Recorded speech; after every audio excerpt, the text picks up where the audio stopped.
來繼續來到台南落幾暝的雨，結果新公路一間廟寺有一欉將近5欉老仔懸的老青仔樹，講原本就有破病，再袂調，連根挽起來倒去了，甲有姜寄付的石碑降下去，主殿邊的神殿厝頂嘛算斷，原本今仔日要舉辦的活動嘛只好取消。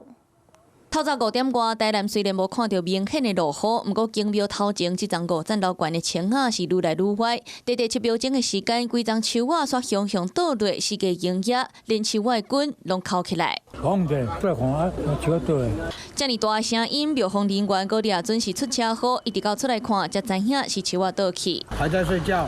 然後就聽到嘣一聲，我以為是後面車禍。本是等一下要搭棚子啊，就現在就不能搭了。現場是亂草草，有風所散，原本要辦活動的島仔風傾海去，就被毀損嚴重。主殿邊的5型神殿厝頂嘛閃袂去。